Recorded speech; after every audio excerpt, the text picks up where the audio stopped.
நாங்கள் வாங்க போனது அப்பு கடை பிரியாணி. சரி சப்பா, சொல்லுப்பா. இப்போ எங்கே கூட்டிகிட்டு போயிட்டுருக்கேன் நீ? இன்னைக்கு லஞ்ச் என்னன்னு கேட்டேன். நீ என்ன சொன்ன? ரச சாதம்.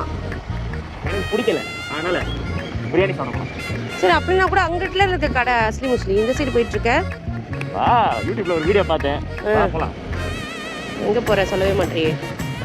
போகலாம் வா. ப்ரோ, இந்த பிரியாணி கடை திறக்கீங்களா? அயனமாக்கம் இன்னைக்கு லீவுங்க. லீவுங்களா? Okay okay. ஆமாம், இன்னைக்கு லீவு. இன்னும் ஒரு 2 days ஆகும் ஓப்பன் பண்ண. கொஞ்சம் மழைலாம் பெய்யுது. சரி சரி ஓகே. 2 days கழிச்சு தான் பிரியாணி கடை இல்லை? ஆமாம் ஆமாம். Okay, thank you.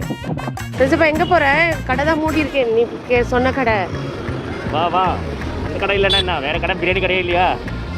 அது வேற நாள் பார்த்துக்கலாம். இது வேற பிரியாணி சாப்பிடலாம். ஓகே.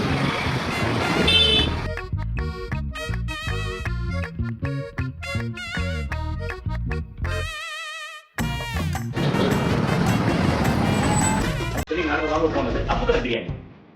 லாஸ்ட் வீக் ஒரு வீடியோ ஒன்று பார்த்தேன் யூடியூப்ல. அவர் பிரியாணி வந்து சாப்பிட்டு வீடியோ போட்டிருந்தேன். பீஸ் நல்லா இருக்கும், பிரியாணி டேஸ்ட்டாக இருக்குன்னு. சடனாக மைண்டில் தோணுச்சு வாங்கலான்னு போனேன். பட் ஆனால் கடை க்ளோஸ் ஆகிடுது. ஸோ பிரியாணி சாப்பிட்ற மைண்ட் செட் வந்துச்சு. எந்த கடை பிரியாணி தானே, வேற கடையில் போய் பிரியாணி வாங்கலான்ட்டு பிரியாணி வாங்கிட்டேன்.